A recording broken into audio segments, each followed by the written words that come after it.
Hi, this is Jeff Altman, the Big Game Hunter, and I'm your host of Job Search Radio. You know, I've been in recruiting for more than 40 years now, and I remember the first time I was introduced to the notion of video as part of the job search. It was the 1980s, and someone sent me a VHS tape of them reading their resume in front of a blue screen. Now, this is a senior IT guy, about 70 pounds overweight, and he's reading to me from his resume. Boring. Horrible. The one good thing that came out of it was at one point I was investigated by the Internal Revenue Service and was able to demonstrate that that video equipment was used for a good purpose. Now, let's also fast track into the 90s, or late 90s, I'd say, when applicant tracking systems start to show up on the landscape for job hunters.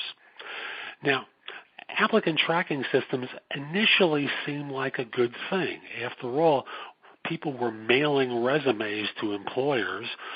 Their resumes were getting lost, or they were getting faxed to the employer, and the fax machines would run out of paper, or yada, yada, yada. So here we are, fast forwarding further, and no one likes applicant tracking systems. You hate them, I'm sure. I know I hate them. I hate them both as the recipient of resumes through them, and I hate them when my clients kind of block me from communicating with them through the applicant tracking system and turning it into the black hole for both you and I. So what I decided to do is bring on a guest today whose name is Chip Luman. And Chip is the COO and co-founder of HireVue, a firm that's created a solution to solve some of these problems for us. And what's cool is Chip's firm, Chip's product, HireVue, is the HR product of the year for I believe it's the fourth year running at the HR Tech Conference. So, Chip, welcome. Thank you for making time to speak with my audience. Well, thank you, Jeff. Thank you for having me. And we've had a couple of gaps in there, but we have won those awards, off and on. And we've won for our Insights product this year, which is a big data solution that maybe we'll talk about a little bit later. Terrific. So when job hunters are getting trapped in the applicant tracking system as it exists today, what's going on that's blocking them from actually communicating with employers? Well, so the applicant tracking system there's a set of algorithms, and there are criteria that the employers who are setting up can create to really screen through if you have the skills for the job. And there's been a lot of things written out there about you can game the system.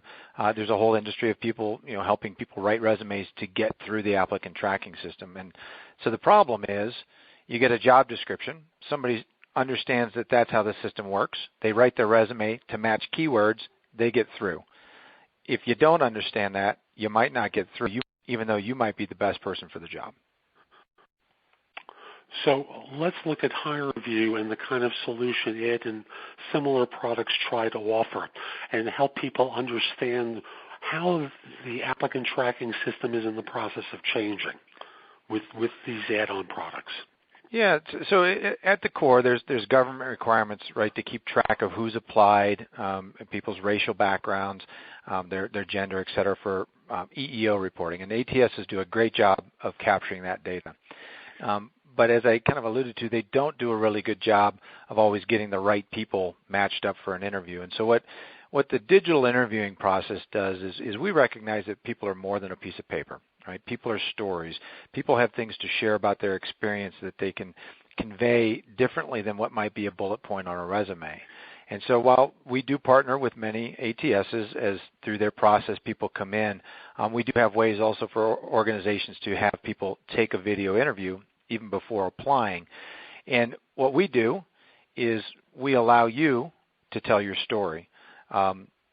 And it's a structured interview. Everybody gets the same process. And so for candidates, there's a couple really big benefits. And I'm talking about an asynchronous process, which is simple as thinking about your DVR. You want to watch a show, you record it, you go back and watch it at a time that's convenient to you. You can take an interview when it's convenient. And what we find, as you would expect, most of the people that take interviews for the companies that use our product do it outside of work hours when it's convenient to them, so they don't have to make up a story while they're missing work. Meet a recruiter's daytime hours. They can do it at night, 10 o'clock after they've put the kids to bed and that kind of thing. So it's convenient. And then it's fair because everybody's getting the same set of questions. So you don't have to worry that the person that was on the phone before you got to talking about their favorite football team, and then that's what they and the hiring manager ended up talking about, not the actual job. So that's what we drive, is a more fair and convenient process. It sounds like what someone's able to do is, number one, schedule an appointment, quote unquote, at a time that's convenient for them rather than when the phone happens to ring. And number two is ensure that there's a standardized interviewing process, which I know to job hunters sounds tedious and boring, but in point of fact, it's far superior than the kind of whims that I know some of my old clients used to do when they were interviewing. Based upon one answer, they start going down a particular rabbit hole to investigate further versus just being able to screen on the facts as presented to them as answers to questions. Very nice. Absolutely. Yeah, and what we encourage employers to do is let people do that right when they apply. So, you kind of talked about that scheduling, which you get to schedule, right? You get a link. They ask you to do it within a couple of days. But really the optimal thing is when you're in there actually deciding, hey, I'm interested, well, answer those questions right then and there. Now, this assumes, of course, that someone is appropriately attired to do an interview. Now, I can't imagine what it's like to have someone in a T-shirt doing interviews, unless you're interviewing with a startup organization, for which that's an appropriate attire for the occasion. Right. Well, that's, go ahead. No, please, you're my guest, please. Yeah, well, no, I was going to say, we have some blooper reels, and we don't show those publicly, but we encourage people on our website. Our employers encourage them to treat it, like you said, professionally.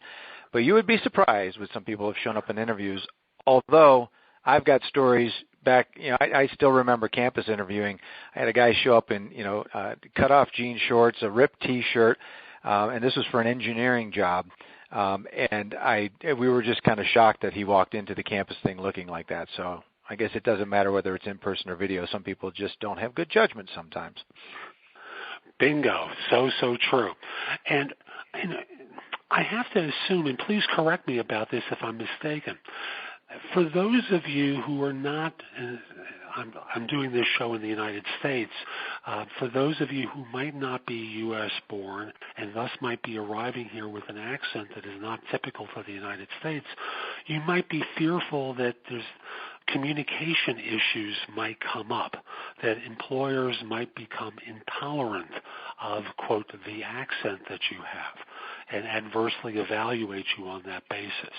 I somehow suspect this kind of cuts through that because they're dealing with standardized questions that allow you to really shine for what you know rather than that social chit-chat stuff.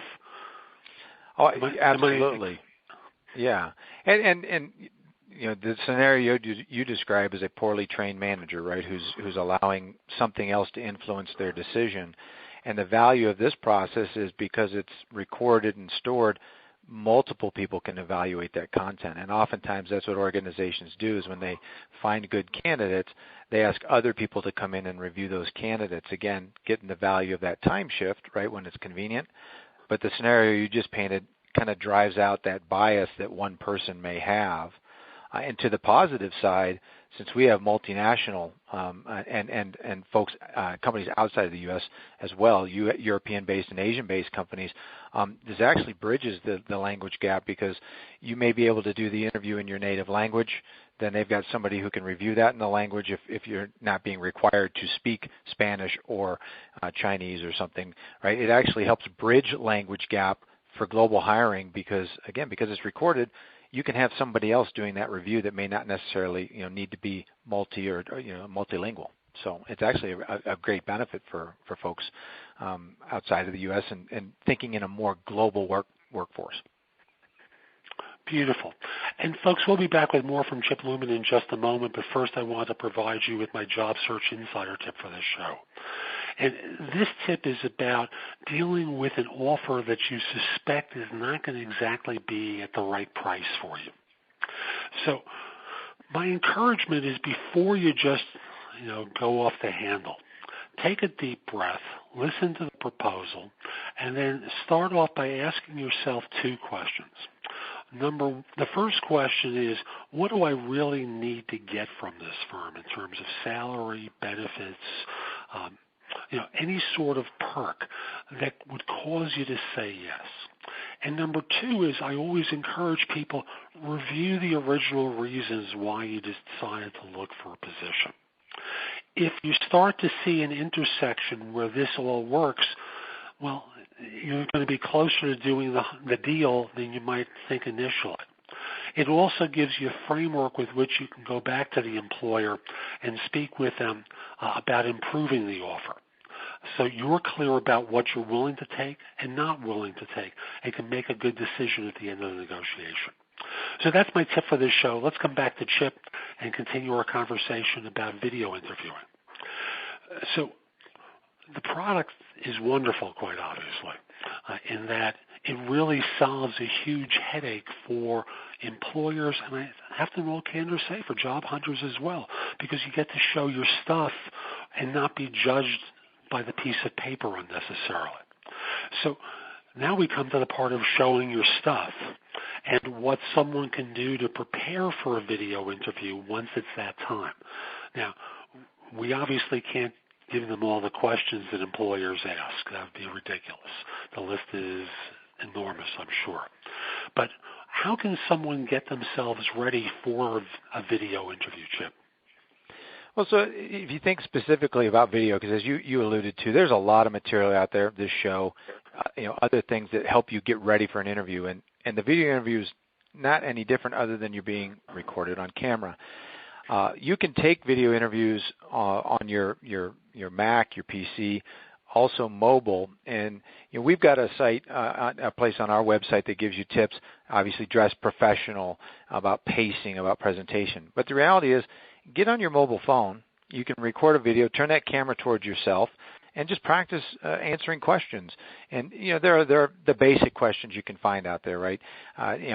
Tell me about a challenge you had at work and how you overcame it. Just take a question, practice, watch yourself back and forth. You can do that with your own tools. Do that with your webcam on your computer. Our product allows you, once you get into test and make sure everything's working, whether that's mobile or on the computer, camera's working, microphone's the right level, we let you do a practice test question as many times as you want. I encourage everybody to do that. Once you've gotten your environment, professional-looking place, do it in your office, do it with a blank wall behind you. If you're in an apartment, right, find a place that doesn't show your bedroom or your dirty laundry in the background. Think about what's behind there, but practice and do that till you get comfortable with the actual process.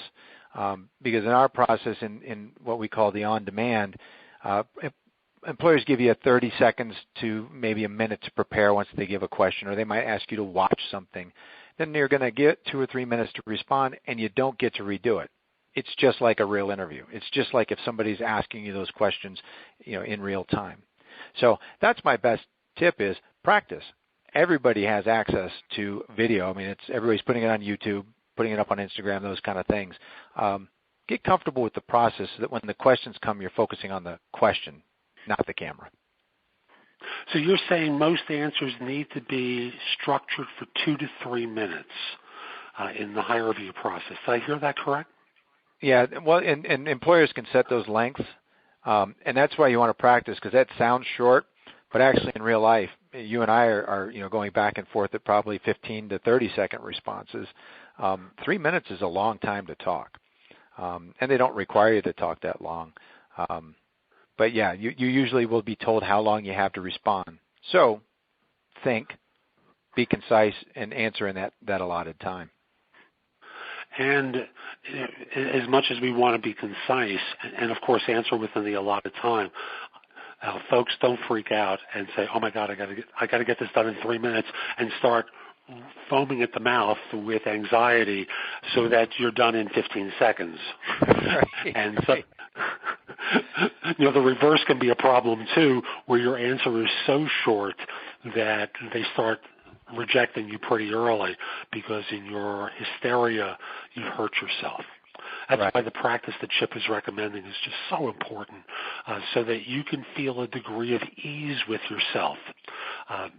Again, they're trying to hire a solution to a problem, and you're trying to get yourself in the door to be able to demonstrate it further.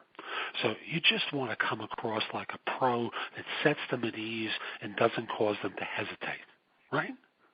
Absolutely. So in preparing someone, to get, I'm sorry, once they've done the interview, what does HireVue do with the interview? How does it start to think about the application? What do customers have access to through your system that takes the process further? Yeah, there are a couple of different ways that the customers use the system. Again, I use that analogy of your DVR at home. So you've recorded 10 shows from your favorite series, and you go in there and you'll see those 10 shows, and you could pick number 4, or you could go back to the beginning and watch it in sequence. Recruiters and hiring managers have the same thing. They get a list of all the candidates that have applied for that job, and then they can watch sequentially all the questions that you've been asked and hear your answers, or they might go to question number 4 and listen to every single candidate's response to question number 4. So they get a lot of flexibility on how they're assessing and listening to the content. And as you alluded to earlier about kind of presenting yourself, this is where we see the power of the product. Because you may put on your resume, I delivered a 20% increase in productivity over the last year. And everybody gets what that number means. But now you get the opportunity to explain how. I was able to put this project team together, and we did X, Y, Z, and this is how we did this, and we collaborated, and I won an award for it. Right? That's the way you want to think about your questions. And that's what employers are looking for inside of the product. So this is why it's powerful, because instead of doing one phone screen, maybe 2, 3, 4, you answer once, 3, 4, 5 people get to review your responses. And then that next step is they would engage with a live video interview. So now I've decided you're one of our top candidates. Instead of asking you to take time off of work, maybe drive across town and come see us or fly in, we can do it via video. And again, that's recorded and I can collaborate. So that when they actually do say it's time to come into our office, well, now it's about actually, do we like each other? Is a place I want to work? Back to your tip in the middle there, now we're getting into negotiations, right? That's the power of what's happening on the other side with the content. Very sweet. Question for you. Does the system analyze responses as well and make recommendations based upon the responses, or is it left to the client purely as a human decision? Well, that's our new product. That's HireVue Insights, which is a machine learning approach that actually analyzes the responses that our candidates give. And if you think about it, and there's a whole industrial and organizational psychology and a lot of science around, as you alluded to, structured interviews, how you rate, et cetera. If you think about what we do, it takes what you say, it then looks at who rates people, and it correlates to who picks the right people that get hired and actually do a good job, to put it into kind of simple terms. And once the system understands how you respond to questions, the kind of things that you do and talk about, the projects and the words you use, and looks at that performance and hiring decision, it does get to a point to say, look, we've interviewed 1,000 people for this job. We know based on what a person says in the interview, their likelihood of being able to join the team and be successful. Very much different than a resume, which is just matching keywords to a job description. This actually starts to get into when I say I did those things and I executed on these things, and I compare to other people who said similar things and got hired and then did well. That's how it works. And there's I got a big data scientist. He confuses me sometimes with the math he's doing and the algorithms. But if you think about the way Amazon, Pandora, a lot of these recommendation engines work, it's a similar kind of concept. And so the power is... I'm sorry, please. Well, I would say the power is 10,000 people might apply for a job, and in today's world, they're going to call the first 100 or 200 people. In this scenario, if all 10,000 people take an on-demand interview, number 9,322 is the right person, and the system will say, talk to this person first, instead of dialing through 9,000 people, which no company does, which we all know the black hole, and that's the problem of the ATS and not enough resources. So you could be the last person to apply, but the first person to get spoken to with this system. And what it's doing, I just want to make sure everyone understands it, is analyzing the responses to questions in the system, making comparisons with previous hires in order to determine likelihood of success. So in this model, if the previous hire was mediocre, it can recognize that and try to improve over the previous selection process, right? That's what it does. It's machine learning, and it'll be, they responded this way, the hiring manager either said yes or no, and in that situation, oftentimes there might have been 3 yeses and 2 nos, right? And so the person moved through. But then it does say, and we'll look at their performance in first 90 days of the year, and it'll learn over time, and then also everybody in the system starts to see, okay, it would say who's a good selector of talent and who's not. So hiring managers who really aren't good, who may let some of those things get in the way, like you talked about earlier, they get taken out of the process for either more training or they might not get the privilege of hiring going forward. I know I've had so many clients in the past who have interviewers, who have hiring managers who are just awful and arbitrary and unresponsive throughout the process. And I know as a search professional, I've gotten blamed many times why jobs are open for so long. And I have an example of a search going on right now. I was asked to work on this search in Houston, identified someone within 3 days who was a home run. A week later, I finally got a message from them saying they want to schedule. 2 days later, he walks in the door. It's 2 weeks later. I'm waiting for a response. Yeah. Help me understand this. So, well, and that's I heard a story from a HR professional who said back in the 80s, as you talked about, when a lot of this started, about Procter & Gamble, that it was a privilege to be on the hiring team, and they selected people and they tracked them, and only people who were good at hiring had that privilege. And then when the applicant tracking system came about and technology came about, something shifted that said every hiring manager had the right to make hiring decisions. And it's a skill, and if you only do it once or twice a year, you may not be very good at it. And our system actually helps kind of move past that, right, and get to the point of, we'll help do the selection on skills and fit. You worry about closing the deal and getting that candidate on board and making sure that they also understand what it's like to work for you. I remember I had a guest on this show early on who said very succinctly, when you arrive for the interview, their first reaction is not great. I'm well prepared for this one. They go, who can I get to do this for me? I've got work to do. Yeah, so, and that's right. And this, again, if you choose to opt out, somebody else may look and go, what are you, crazy? Why didn't you take the time with this person? That's right.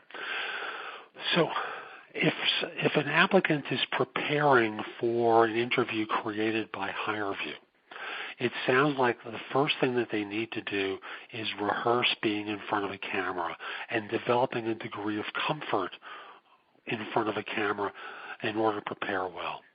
Number 2 is to start thinking in a concise manner, 2 to 3 minutes, about role, responsibilities, accomplishments, if you're in IT, the technology utilized, money saved, money earned, and how you went about doing stuff.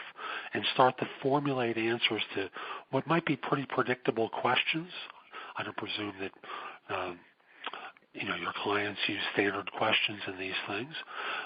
And there's a point where they might go into some detail about your skills and successes that you need to have stories for to be able to communicate effectively in 2 to 3 minutes about some of your successes. Are there other things that a job hunter could do to prepare for the HireVue video interview? Yeah, I would also recommend you have good notes around those stories, right? And some have your data and your facts at hand. you don't get that benefit in a live interview. You may say, hey, let me look at my resume, but you do have the ability to have your content right there. So have it in front of you. You get the opportunity to kind of glance down and have it reinforced. That's another thing that I would recommend doing. And there are multiple types of questions that also can be in these, so it's not all video based. You might be asked to write an essay. You mentioned for IT and engineers, we have coding challenges, and so you can be asked to write a piece of code, and then oftentimes what they'll do is they'll follow that up with a question that says, you had 2 or 3 choices of how you could have written that code. Why did you choose the one that you did? And in there, they're trying to get at your thinking and your strategy. So also be prepared to know that you might have to do some of those types of responses as well. It doesn't sound like your mother's interview. It sounds like a much more probing interview to allow a firm to do early screening beyond the resume. Am I hearing that correctly? Oh, yeah, and you started out with your story about the video resume on VHS.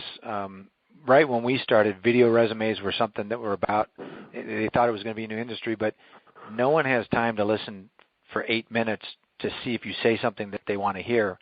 This specifically is asking you things that the employer wants to know. Can you do these in our workforce? And that's what makes it a much better process than just kind of go out and telling your stories random, willy-nilly that people may or may not want to hear. There's an associate working for a Wall Street firm. I won't mention his name because I don't want to raise that subject for him on Google yet again, but I think he destroyed the entire video resume business with his animated video that included him doing ballroom dancing and karate. So, I know the one you're talking about. You are right. Destroyed an entire industry with one video. He helped us out, but again, this is all about really hearing about what people have to say about the job. And I'll add the last point is we track Net Promoter Score and satisfaction, and we've had over 170,000 candidates. I know it's actually higher than that. That's my latest number. Respond. Across the board, our Net Promoter Score is in the 50s, which for anybody that doesn't know, that's extremely high, and satisfaction runs in the 90% with this whole process. So it's candidate friendly. Candidates love it. It respects them and their time, and that's really the ultimate value here. Beautiful. Chip, thank you so much for making time today. How can people find out more about HireVue and its offerings? They can go to our website, which is www.hirevue.com. And for candidates, we've got a whole page out there for you to go through and look at our tips and a little bit more in depth on technical things and other stuff you want to look at. Lots of resources out there for you. Thank you. And folks, we'll be back next time with more advice to help you find work quickly. I'm Jeff Altman, the Big Game Hunter. I want to encourage you to come over to my website, which is thebiggamehunter.us, and go exploring. I've got a ton of content available to you there, videos, podcasts. You can receive a complimentary subscription to either or both No BS Job Search Advice e-zine and No BS Hiring Advice e-zine there. I published them on a bi-weekly schedule to help you find work more quickly or help you do a better job of staffing. Also want to encourage you to download some of my books and guides to job hunting. Pay what you want for them. Pay something, please, but pay what you want for them. I've recommended prices, but if you want to pay less, if you want to pay more, that's fine. And finally, if your firm is trying to hire someone, send me an email at jeffaltman@thebiggamehunter.com.